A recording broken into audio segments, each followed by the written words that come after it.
Hello guys, welcome है आप सभी का आपके अपने YouTube channel be expert with Pooja Chauhan पर। देखिए दोस्तों, आज हम आपके लिए लेकर के आए हैं हिंदी का जो इतिहास है उसकी नेक्स्ट वीडियो। और आज के इस वीडियो में हम देखेंगे भक्ति काल। इससे जो पहला टाइप था, हमने हिंदी साहित्य को डिवाइड किया था, उसका पहला टाइप था वीर गाथा काल। उसको हमने बहुत अच्छे तरीके से देख लिया है। और आज हम सबसे पहले ये जो आपके सामने क्वेश्चन है, आप इनको एक नज़रों से देख लीजिए।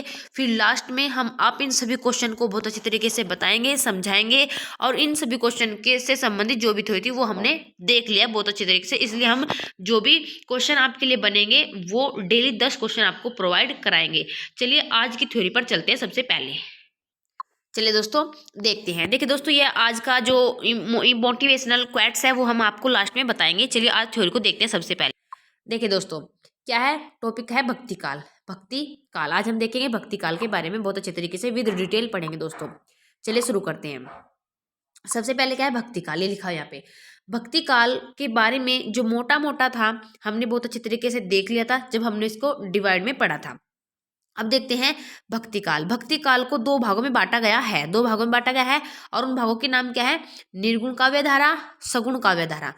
अगर पूछे कि भक्ति काल के कितने भाग हैं, तो भक्ति काल के दो भाग हमें याद रखने हैं, निर्गुण काव्य धारा और सगुण काव्य धारा।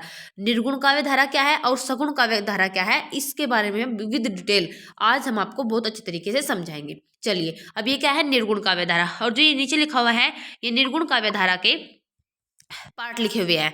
निर्गुण काव्य धारा को भी दो भागों में बांटा गया है। निर्गुण काव्य धारा को दो भागों में बांटा गया है। ज्ञानाश्रय शाखा, एक तो है जो निर्गुण काव्य धारा है, उसमें एक तो शाखा है ज्ञान आश्रय यानी कि ज्ञान पर आश्रित है, और दूसरी है प्रेम आश्रय यानी कि प्रेम पर आश्रित है। दो शाखा हमें याद रखनी है। किसकी है ये? ज्ञानाश्रय और प्रेमाश्रय। ये निर्गुण काव्य धारा की शाखाएं हैं। भक्ति काल में फिर हमने देखा सगुण काव्य धारा। सगुण काव्य धारा की जो दो शाखाएं हैं उनका नाम याद रखिए। सगुण से देखिए, सगुण का है एक तो है रामाश्रय यानी कि राम पर आश्रित शाखा है, दूसरी है कृष्णाश्रय, कृष्ण पर आश्रित शाखा है। देखिए दोस्तों, आज तबीयत थोड़ी डाउन है, इसलिए फिर भी हम आपके लिए वीडियो प्रोवाइड करा रहे हैं। तो प्लीज सपोर्ट करने के लिए आप डेली वीडियो को देखिए, अच्छे तरीके से नोट्स बनाइए और डेली इनका रिवीजन कीजिए। चलिए अगला देखते हैं। देखिए दोस्तों, अब हम क्या पढ़ेंगे? हमने भक्ति काल पढ़ लिया और भक्ति काल का सबसे पहला जो पॉइंट पढ़ेंगे, हम पढ़ेंगे निर्गुण काव्य धारा। निर्गुण काव्य धारा क्या है, इसके बारे में क्या इंपॉर्टेंट फैक्ट्स है वो देखते हैं। चलिए देखिए, सबसे पहले यहाँ पे पढ़िए निर्गुण काव्य धारा की विशेषताएं, यानी कि जो निर्गुण काव्य धारा है उसकी क्या क्या विशेषताएं हैं वो आपको क्वेश्चन में दे सकता है। किस तरीके से देगा, हम आपके लिए अगले दिन क्वेश्चन प्रोवाइड भी करा देंगे। देखिए दोस्तों, इस शाखा में ईश्वर के निराकार रूप की उपासना की गई है। एक एक पॉइंट को बहुत अच्छी तरीके से समझिए। यानी कि जो निर्गुण काव्य धारा है उसकी पहली विशेषता ये है कि इस शाखा में जो ईश्वर है, जो भगवान है, वो निराकार है। इस बात की उपासना की गई है, इस रूप की उपासना की गई है कि जो ईश्वर है, भगवान है, वो बिना आकार के हैं। बस अगला पॉइंट देखते हैं, इसमें क्या है।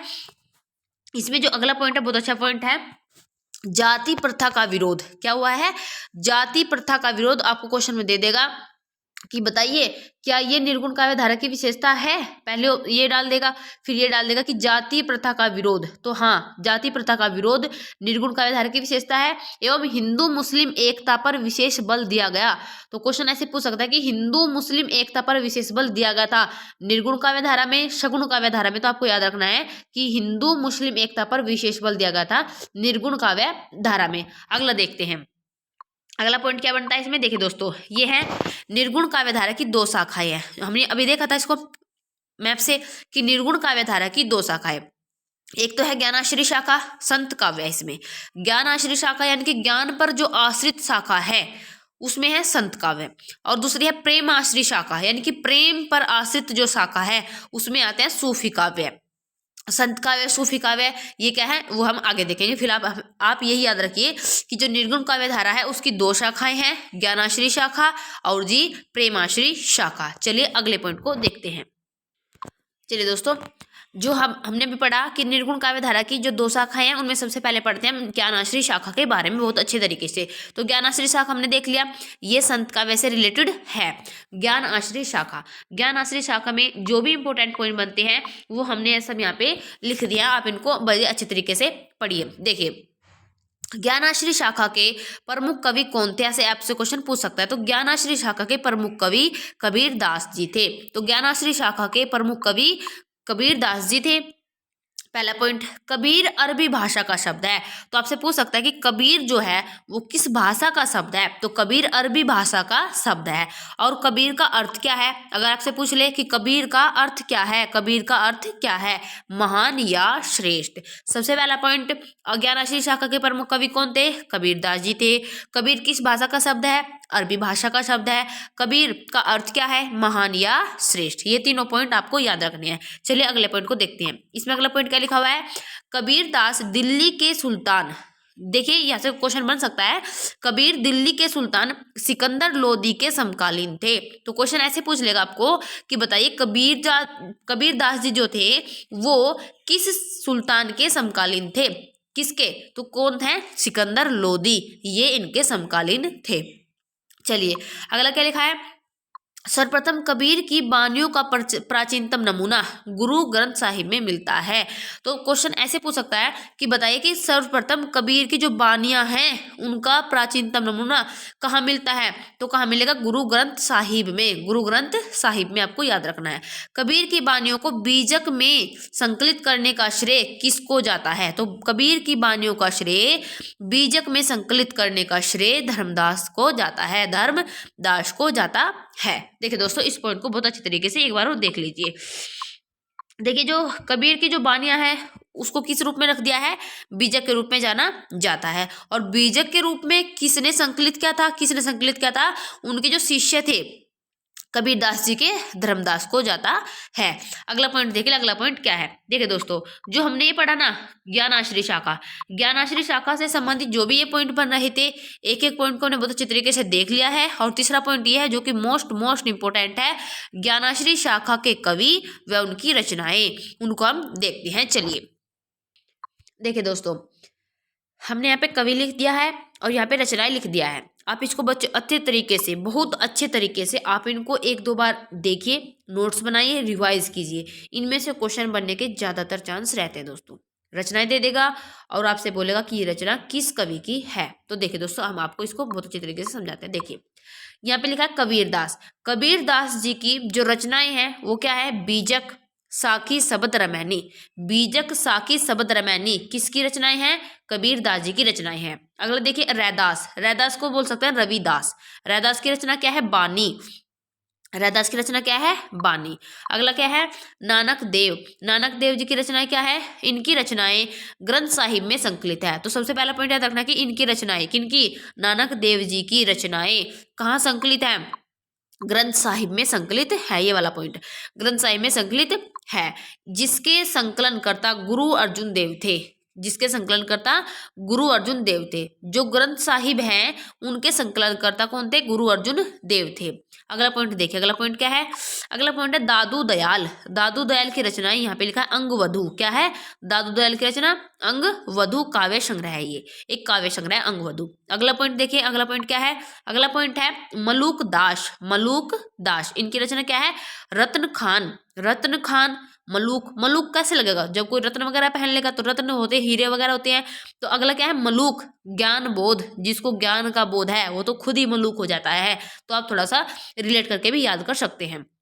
अगले पॉइंट को देखिए, अगला पॉइंट क्या है, सुंदर दास, सुंदर दास, सुंदर दास जी की रचना देख लीजिए, सुंदर विलाप, सुंदर दास सुंदर विलाप, यानी कि जो दास लोग होते हैं, सुंदर ये भी लिखा है, सुंदर ये भी लिखा है, दास लोग क्या करते जाते हैं, बेचारे विलाप करते हैं। देखिए दोस्तों हम रिलेट करने के लिए आपको बोल रहे हैं, इसको आप माइंड में मत बिठाइएगा, ठीक है। चलिए अगले पॉइंट को देखते हैं। देखिए दोस्तों आगे की जो कवि और रचनाएं हैं वो हम आपको कल प्रोवाइड कराएंगे। कल तब तक के लिए आप क्या करिए, हमने आपको जो भी अब तक कंटेंट प्रोवाइड कराया है उसको बड़े अच्छे तरीके से रिवाइज कीजिए और उसके नोट्स बनाइए। अब हम देखते हैं ये जो आज के 10 टॉप क्वेश्चन हैं। देखिए दोस्तों इनको आप एक बार बहुत अच्छे तरीके से देख लीजिए, फिर हम आपको इनको विद आंसर आपको दिखाएंगे। हम क्यों बोल रहे हैं ऐसा, क्योंकि हमने आपको इन सभी क्वेश्चंस के एक दो को छोड़कर नोट्स में आपको सब कुछ अच्छे तरीके से बताया है। एक दो बार आप इनको पढ़ लीजिए, फिर हम आपको ले चलते हैं विद आंसर, इन क्वेश्चनों को दिखाते हैं। देखिए दोस्तों पहला क्वेश्चन देखिए इसमें क्या लिखा हुआ है। पहला क्वेश्चन क्या है, काल विभाजन और नामकरण करने वाला पहला लेखक, काल विभाजन और नामकरण करने वाला पहला लेखक कौन है, ये देखना है आपको। हिंदी का आदि कवि किसे कहते हैं। देखिए दोस्तों, हमने बहुत अच्छे तरीके से क्वेश्चन के आंसर आपको बताए थे जब हमने आपको पहली और दूसरी क्लास दिखाए थे। चलिए इनके आंसर विद आंसर हम आपको इसको बताते हैं दोस्तों। चलिए दोस्तों, देखिए आपने अब तक देख लिया होगा कि आपने कितने क्वेश्चन आपने अब लगा सकते हो, और अब हम आपको इनके आंसर भी बता रहे हैं। देखिए दोस्तों, काल विभाजन नामकरण जो था सबसे पहले किसको जाता है इसका श्रेय, जॉर्ज गिरियर्सन को। हमने आपको बहुत अच्छे तरीके से बताया था। हिंदी का आदि कवि किसे माना जाता है, तो स्वयंभू। हिंदी का आदि कवि किसको माना जाता है, स्वयंभू को। इसको आपको याद रखना है। अगला पॉइंट क्या है, हिंदी का प्रथम उपन्यास कौन सा है, तो हिंदी का प्रथम उपन्यास कौन सा है, परीक्षा गुरु श्रीनिवास दास जी का, ये परीक्षा गुरु। देखिए दोस्तों, अगले क्वेश्चन को देखते हैं। अपभ्रंश के प्रथम ऐतिहासिक व्याकरण, जो अपभ्रंश है उसका प्रथम ऐतिहासिक व्याकरण को क्या है, हेमचंद्र जी हैं। कौन है, हेमचंद्र जी। देखिए हिंदी के प्रथम कवि और महाकवि दोनों हमने आपको बहुत अच्छे तरीके से बताया था। तो सरहपा है 9वीं सदी के हैं, इसको हमने विद डिटेल आपको बहुत अच्छे तरीके से बताया था। हिंदी के प्रथम कवि सरहपा 9वीं सदी के हैं। अगले क्वेश्चन को देखते हैं दोस्तों। अगला क्वेश्चन क्या है, हिंदी साहित्य की प्रथम रचना।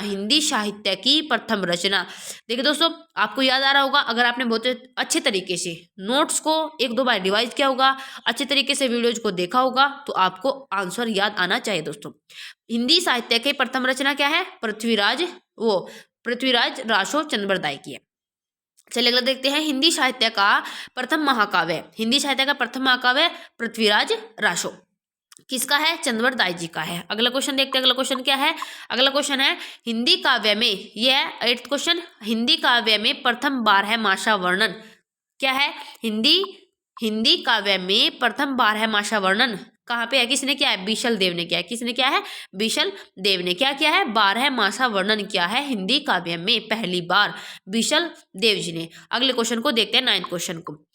अवहट्ट का सर्वप्रथम प्रयोग, देखिए अवहट्ट का सर्वप्रथम प्रयोग विद्यापति ने कीर्तिलता में किया। क्वेश्चन कैसे पूछ सकता है आपसे कि बताइए, अवहट्ट का सर्वप्रथम प्रयोग किसने किया, विद्यापति ने किया। सबसे पहली बात तो याद रखनी है आपको कि विद्यापति ने किया। अच्छा जी, कहाँ पे किया, कीर्तिलता में किया। तो क्वेश्चन 2 तरीके से पूछ सकता है आपको, तो हमने आपका समय बचाते हुए इन क्वेश्चन को बहुत अच्छे तरीके से आपको प्रोवाइड किया है। तो आपका बीए करते हुए बनता है कि आप बहुत अच्छे तरीके से अपने नोट्स को रिवाइज कीजिए, क्वेश्चनों को लगाइए और डेली अपनी जो तैयारी है उसमें 4 चांद लगाते जाइए। अगले क्वेश्चन को देखते हैं दोस्तों।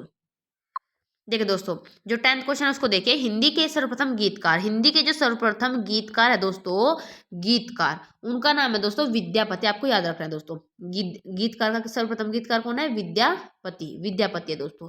इसको आपको याद रखना है, नोट कर लो इसको, विद्यापति। चलिए दोस्तों, आज के लिए इतना ही, और हम आपको लास्ट में आज का जो मोटिवेशनल क्वेट्स है वो बताते हैं। चलिए इसकी तरफ चलते हैं। देखिए दोस्तों, यहाँ पे ये क्या कहना चाहता है, लोग आपको नहीं आपके अच्छे वक्त को अहमियत देते हैं। इस चीज को समझ दोस्तों कि लोग जो हैं आपको नहीं आपके अच्छे वक्त को अहमियत देते हैं। तो इसलिए आप अपने वक्त को बदलिए और लोग अपने आप बदल जाएंगे। तो दोस्तों आज के लिए इतना ही, और लास्ट में हम ये कहना चाहेंगे दोस्तों, अगर आप किसी भी टॉपिक को, अगर आपको ये लगता है कि हाँ आपको इस टॉपिक की ज़रूरत है, तो आप हमें किसी भी सब्जेक्ट का कोई भी टॉपिक बता सकते हैं। हम आपको जो भी प्रॉब्लम होगी उसको दूर करने के लिए अपना पूरा प्रयास करेंगे। थैंक यू, धन्यवाद।